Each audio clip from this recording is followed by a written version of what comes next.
Hello and welcome to Winter Haven, Florida. I'm Dean Jackson and I'm here with Stuart Bell.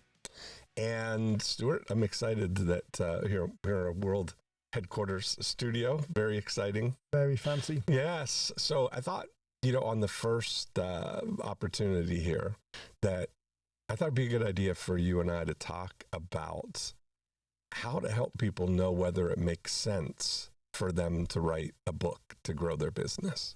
That's easy. Yes. This is something we've been doing this now for nearly 10 years. Is that right? Almost 10 years. We've helped over 1,000 people write books to grow their business. We've had some amazing hits with that. And I've been such an advocate for these small books that can really grow your business. And when you think about the, modeling by example, when we look at the 90-minute book as the perfect example of how to use a book to grow your business, we're not kind of convincing people to do something that we haven't done ourselves, Yeah, exactly. It's that evidence-based proof of this is exactly what's built this entire business. So when people talk about or going through the process of deciding whether they should write a book, whether they could use a book for their business, it comes down to three things. The three questions that they need to know is, how long is it going to take me to write a book? That's one thing that people want to know. Is how much does it cost to do this? And what's it worth? What's the upside of having a book like that? That last point is almost the one that people forget to ask a lot of the time, because they get so caught up in the process of doing it that they forget about the purpose, the job of work. Why are we doing it? Yeah. And when you add that into the equation as well, particularly, we've got 20 or 30 books around here, but that's of the hundreds at the office.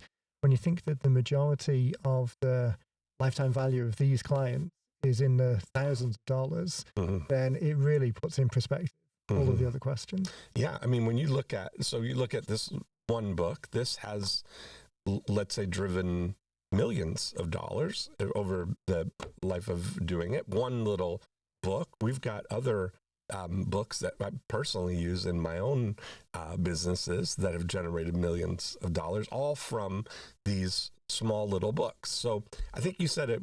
A good thing is to think about the job of work. Why are we even having a conversation about writing a book?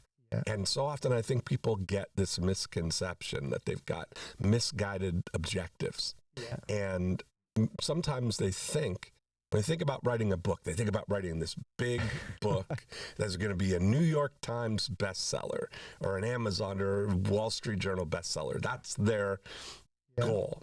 And you've known, and I know personally, so many people that have gone through the process of writing a book, working so hard to try and get it on the New York Times bestseller list. Hours of effort to create, hours of effort to promote.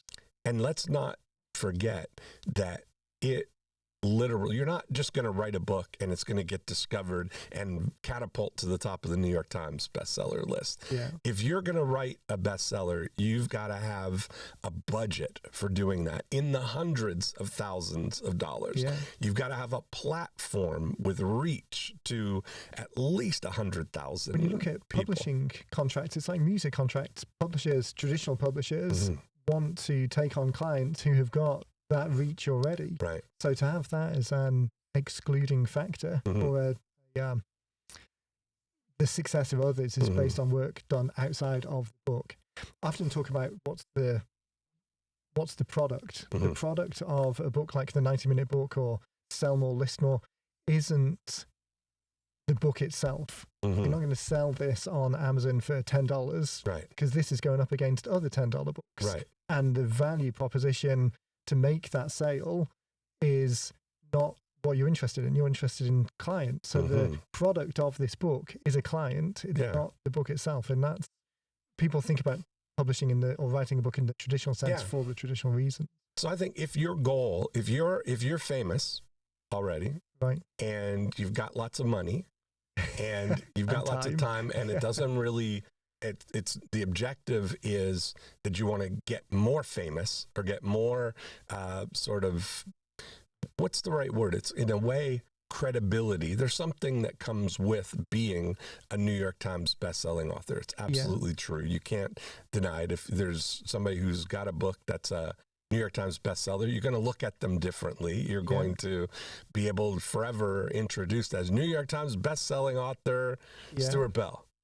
Now, if you're not already famous, if you're not already a big deal and you've got lots of reach and people know you are, you've got relationships with people who have reach to millions or hundreds of thousands of people to help you get to that point where you've got to sell 40,000 books in the first week or so to get on the list. Right. Yeah, so you think about how many people have to know about your book to get to that. And you've seen the pattern, right? Like people, they spend all this time writing the book, going through editing, doing all of these things, getting on every podcast imagine. If you have popular podcasts that you listen to, especially in the business arena or in the personal development arena, you can tell when somebody's got a book coming out because they're on all your favorite podcasts, telling the same damn story, telling the same things, and in the book I talk about this, right? Pre-order your book. It's available now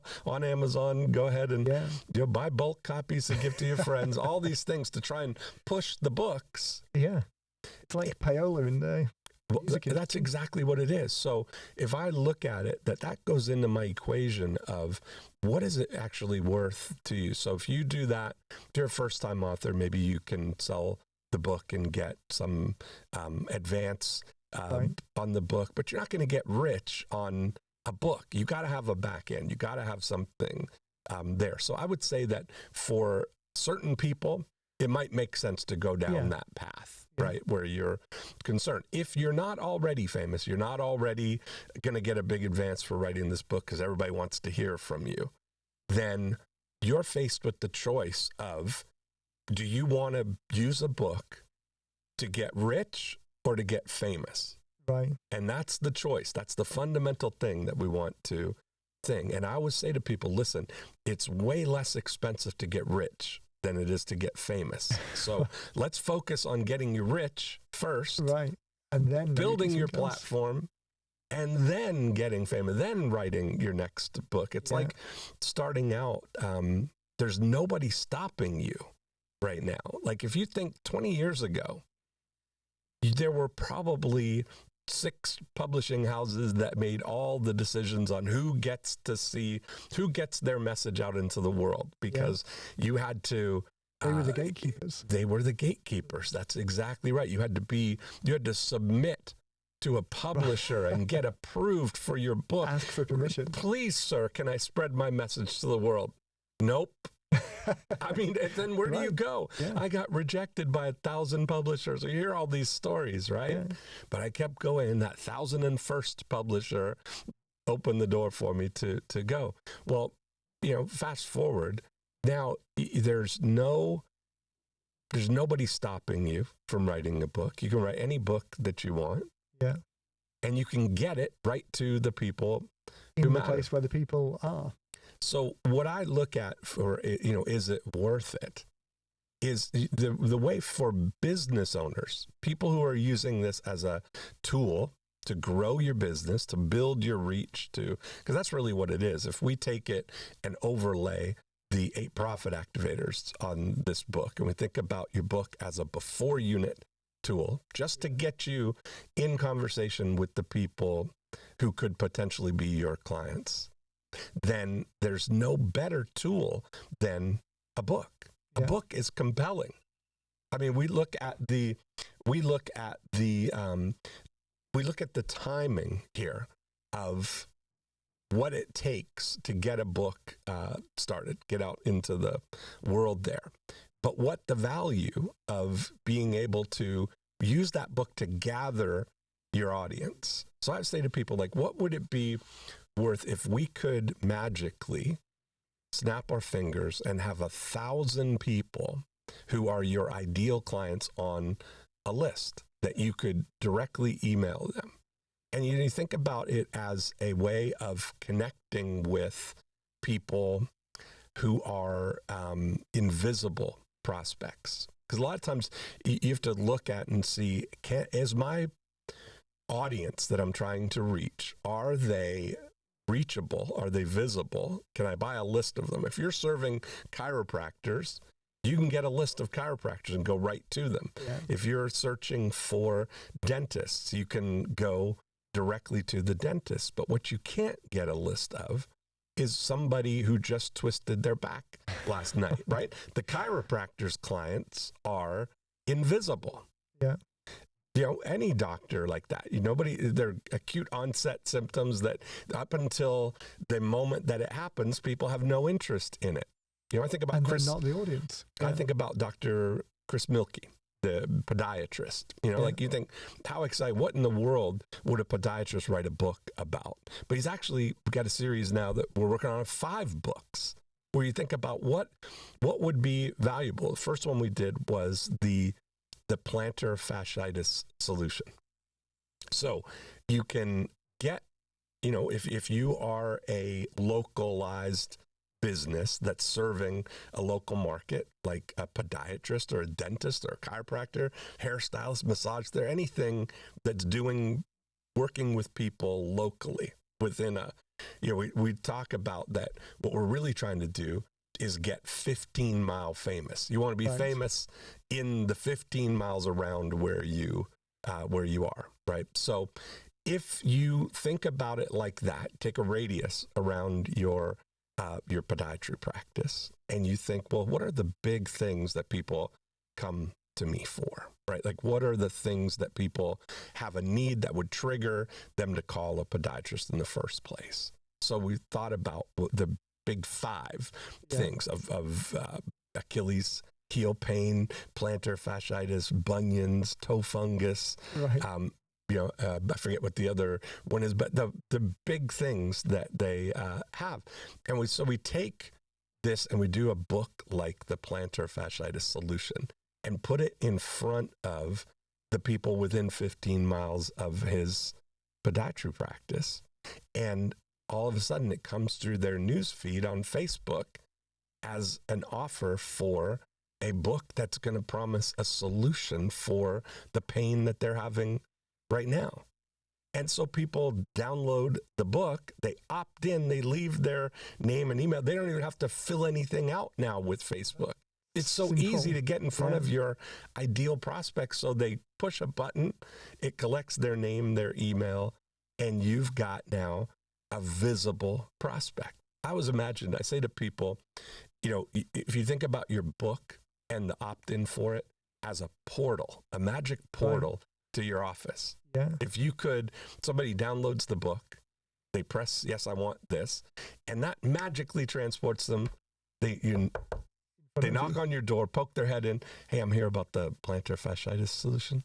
Yeah. Now, if you could have that happen 1,000 times in real life, in a day, in real life, you'd pay however much you'd willing. How much would that be worth? So if you knew that we're typically the sweet spot for books like this would be that we could generate those leads for $3 to $5 per person.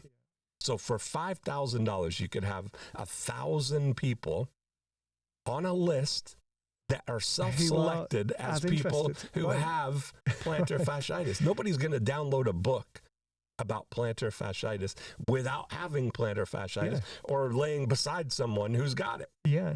The wife would do it, or the husband, or your kid may have it, whatever it is. Somebody who loves somebody who's got that solution is going to download that book. And now you're in a conversation. So the purpose of the book is to get somebody in conversation with you. And that's really the only job of work of the book. Exactly. Breaking it down into the 8 profit active frameworks of this is a before unit tool to get people to begin the journey. Mm-hmm. That's something that we spend a lot of time helping people understand. Yes. Because the clients that we have typically know us in some respect already. So we've got some understanding of what we're trying to do. Yeah. Rarely get people who are, although we do get some looking for that New York Times bestseller, but more the job at work. Yeah. But understanding that it's the first step in the process, and the process has the opportunity to run over multiple years. knowing the example you talk about a lot of the 15% versus the 85%. I was just going to say that. So if I look at what is that 1,000 prospects worth, and it's a good number. It's a big number. You can do it with 100. You think about, like, if you've got something, it's inconceivable. If you have 100 people knock on your door and say, I'm here about the plantar fasciitis solution, you've got to be able to help some of those people, right? So you get 100 of them for $500. How much is one patient worth to do that? It could be well over $1,000. And the lifetime value of that client is going to be even bigger. But if you're a real estate agent, or you're a coach, or you're a consultant of some kind that you're offering information or consulting or services, that those things could be worth thousands of dollars to people. So we look at and say, what is that bundle of 1,000 leads worth?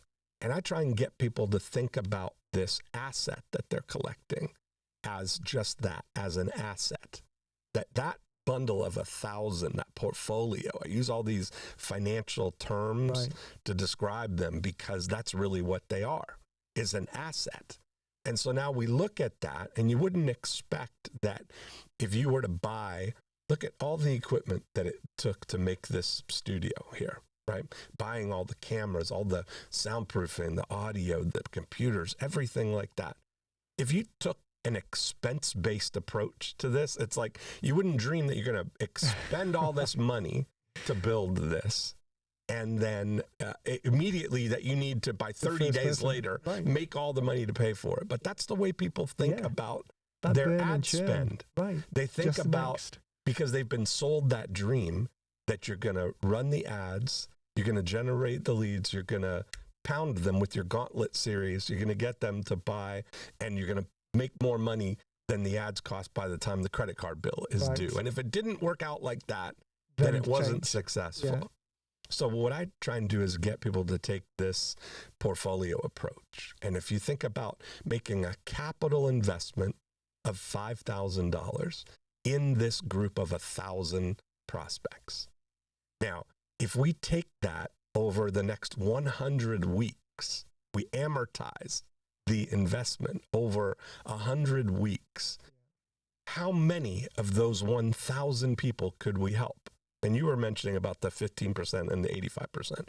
There was something that's been like a game changer for me, is understanding the psychology of what's actually going on when people inquire about something. And I found a company, this is 25 years ago, when I really started going deep in lead conversion, lead management. And there was a company called the Inquiry Handling Service, and they handled, on an enterprise level, millions of leads a year. For corporations that would run, those reader service cards, or people would go to trade shows and request literature on their website. And they did something that was brilliant. They did what they called "Did You Buy" surveys. And so they would go back 18 months, and they would call people who inquired about something, and they would just ask them one question. They'd say, Stuart, you came to the home show, you inquired about faucets. Have you bought any faucets? Not, did you buy our Kohler faucets, or what's it going to take to get you in some Kohler faucets today? It's not that. Just asking, did you buy what it was you inquired about? Did you buy a car? Did you buy a refrigerator? Did you buy whatever it was?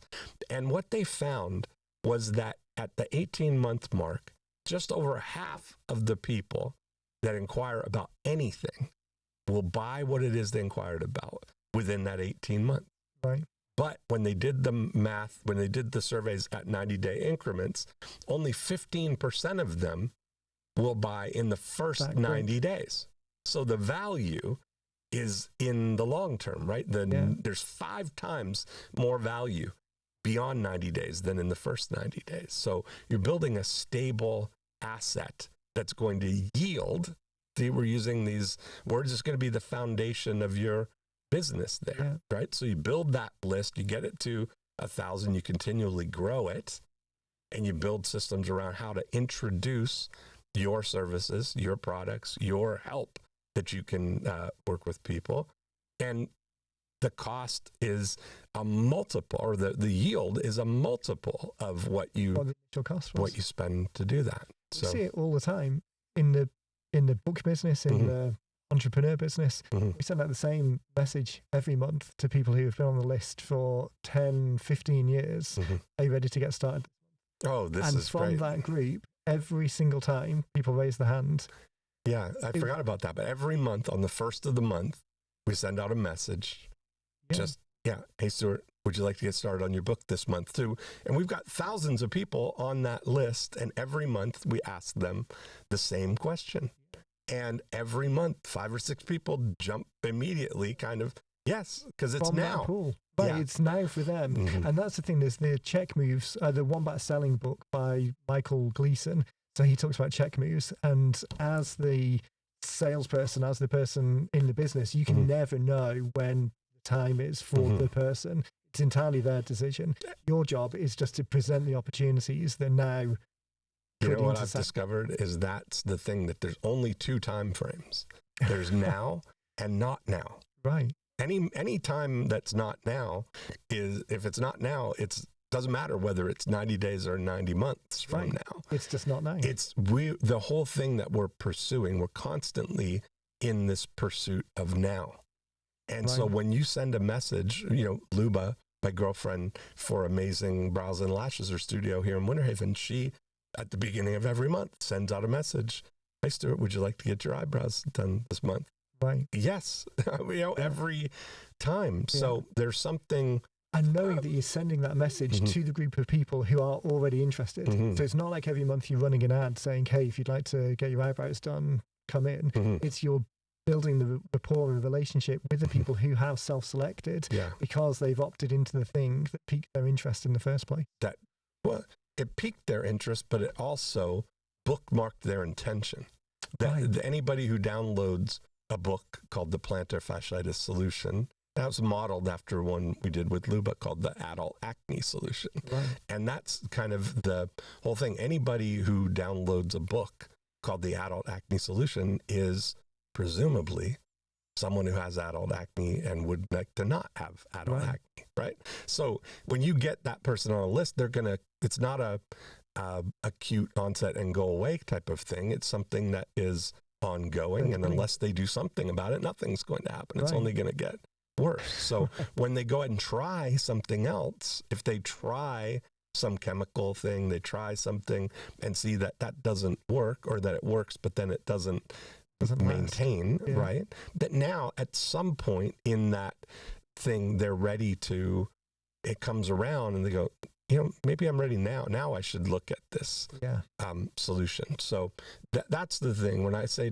when I'm helping people understand what it's worth for them to have a book, it's not so much about what the book itself is worth. It's what's the value of the people that the book will get you in contact with. Yeah. And I love this way, we both use that term of the job of work of the book. And that's if you were hiring the book to do something, if the only job it did was to get 1,000 people to knock on the door and say, hey, I'm interested in this, that has done its job. Now, in order to do that job, it doesn't have to be a big book. That's the thing, right? I'm a huge fan of what I call and what is known as the minimum effective dose. And I'm fascinated by that concept because what it's looking is what's the minimum amount of something that gets the desired outcome, where anything extra is not really helping do the job, right? Like if you can write a 50-page book, 60-page, 70-page book that gets the job done, there's no advantage to having a 250-page book to do the same job of work, right? It's like it's wasted effort in the book itself, and it's wasted opportunity because the rest of that content, those additional 200 pages, that's almost certainly another book. Yeah. To engage another audience. Let's put this right here so you can see. I bookend these conversations about, can a short book, a little book, have a big impact. And the ones I used 2 examples of this, I didn't have my the other one, but here's a little book that was pretty much a revolution starter. When you say the Communist Manifesto, very thin but big impact, I would say. And I bookend that with the Common Sense by Thomas Paine, right, which is the book that really started the counter mechanism to that of capitalism and democracy. Yeah. And that, you think about, those 2 books are short.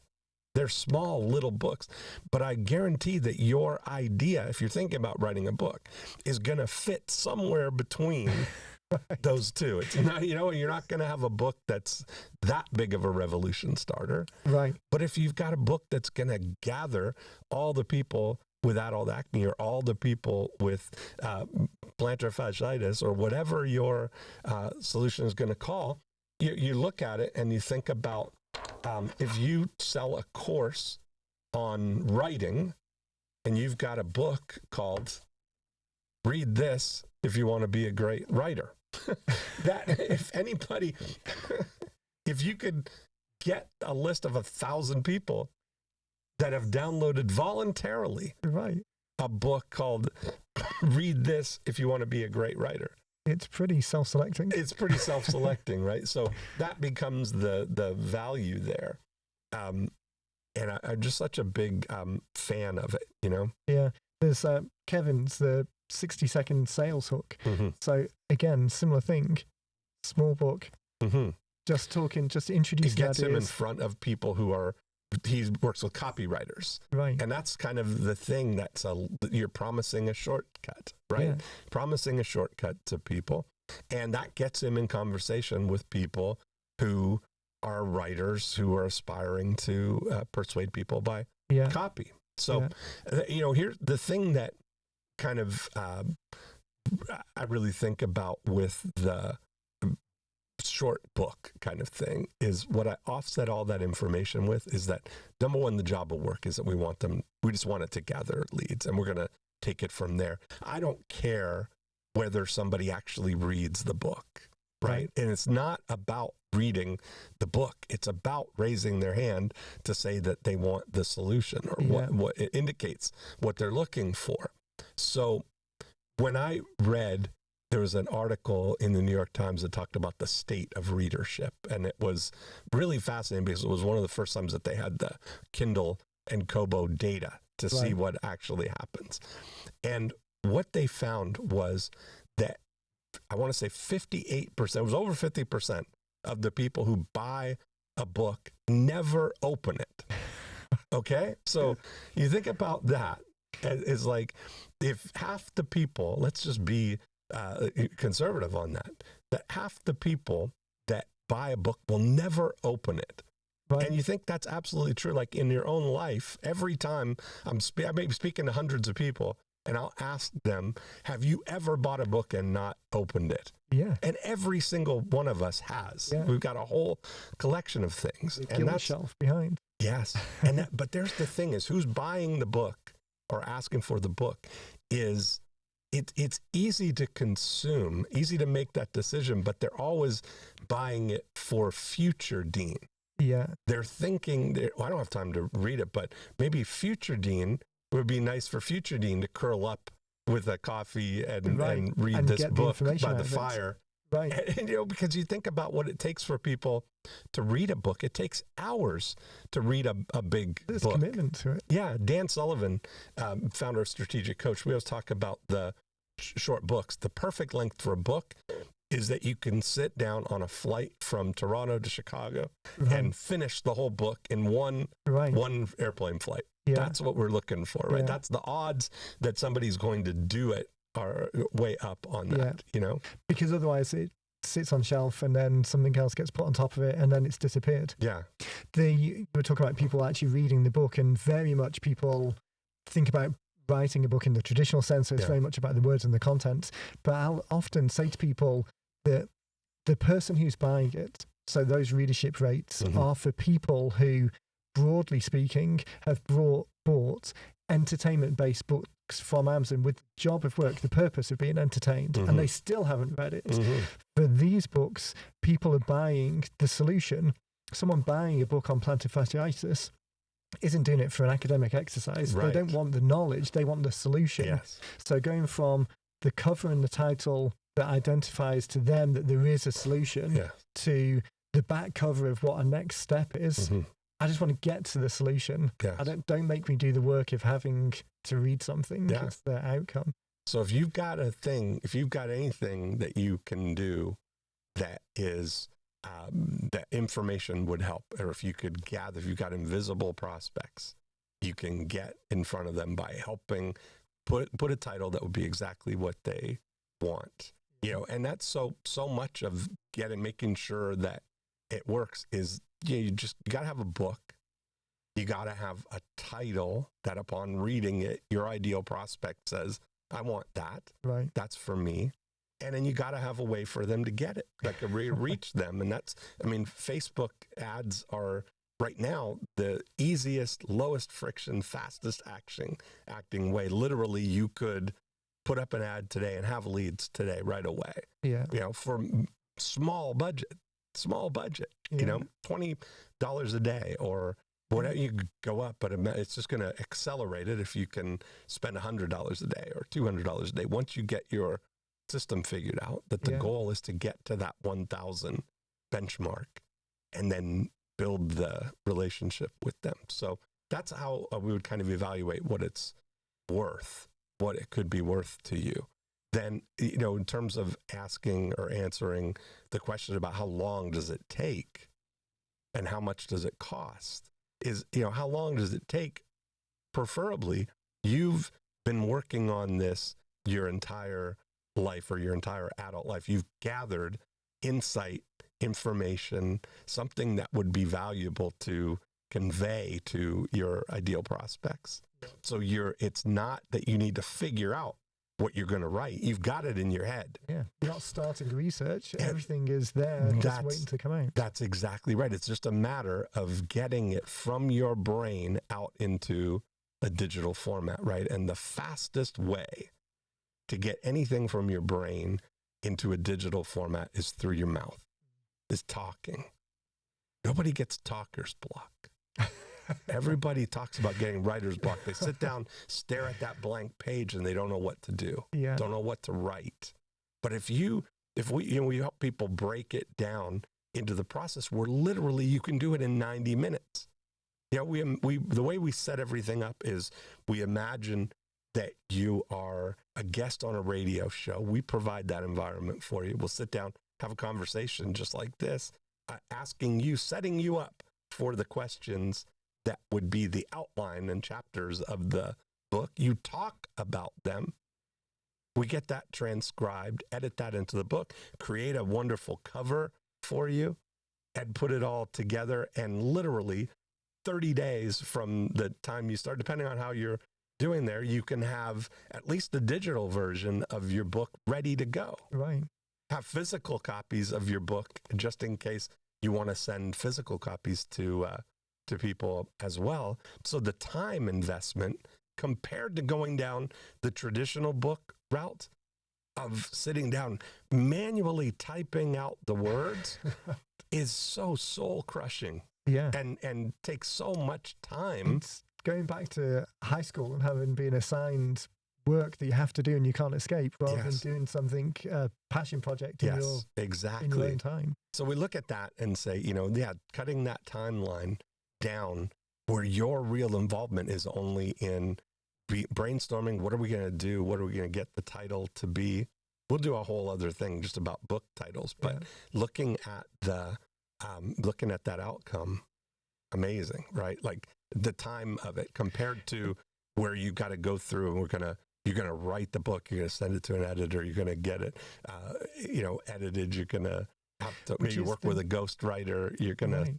And on all of the people involved in that process are passing the responsibility back to you for the final decision. Right. So even if people think that it's an easy job to do, all of those decisions are coming back. And for most of us, adding more decisions and people asking questions to our plate isn't necessarily the ideal outcome.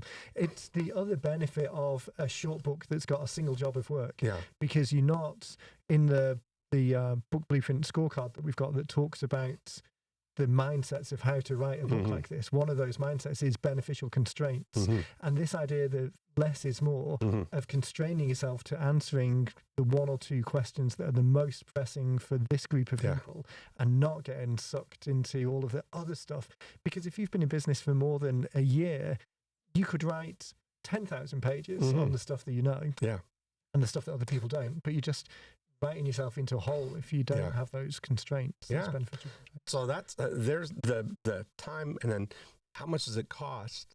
You know, if we're saying our signature product right now is $2,000.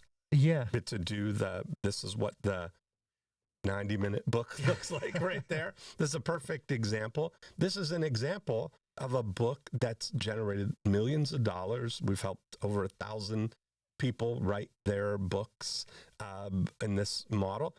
And this is the start. You can see it's, how many pages are we at here? This one's 43 pages is all it is, but it looks like a book. It's a real book, and you can download it for free at 90minutebooks.com. And when you do that, we'll send you also this, we've got a worksheet called Book Title Formulas, and we got an audio that kind of goes with this, walks you through how to create the best title for your book. And that whole thing, you know, is, you know, from beginning to end, again, for $2,000 and less than 30 days, you've got the tool that can get people knocking on your door right away, starting those conversations. So if you say I think that if you look at comparable services, if you're going to use a service to write a book, that they're primarily looking to help you write a bestseller or to get it on Amazon bestseller, which is so, it's nonsense. I mean, in terms of, there's no value in having an Amazon bestseller or anything like that compared to getting your ideal prospects in right in the go zone of who you're looking for. The funny thing about Amazon is people don't realize that you've got no way of knowing who those people are. You could sell 1,000 books and maybe make $1,000 maybe off the book sales by the time all of the costs are out. And your royalties of $2 and you're paying back your advance. Yeah. So, or you could get 1,000 leads. Yeah. The reason that we keep the signature type of book in the lineup is because it is that absolute perfect minimum viable commitment start. If money's, we're trying to democratize this to as many people as possible. So if you've got bigger budget, you can do more things and make it more and improve it. You think about it as version 1. Think about, let's get the book. If you've got a, you know, I love Joe Polish, and I had Tucker Max on the I Love Marketing podcast, and they've got what I would call like the Cadillac service of book writing, right? Scribed Media. It's a fantastic service if you're going to write get famous book kind of thing. But you know, you're talking over $30,000 to do this, up to by the time everything is done. And I'd rather see you spend that money and that time on, I would say to Tucker, we should have a challenge where we take somebody from today and, you know, fast forward, it's going to take months and months to do a scribed book, but to take the same thing, write a 90-minute book, spend, instead of the $30,000, I think spend $28,000 on building thousands of leads and selling things to them, that you'd come out at 6 months, hundreds of thousands of dollars ahead versus $100,000 out to then get started on getting the book out into the world. So, all right, we got to run. 90minutebooks.com. Go there, download the book. That's where it all starts. We'll give you the book title formulas, and you'll be in our world, and you'll see example after example of how to get this done. So, in short, I think a book is a fantastic idea. This is one of my go-to thing. So, I think if anyone's asking them, should they do it? Yes. Awesome. Thank you. Thanks, Dean.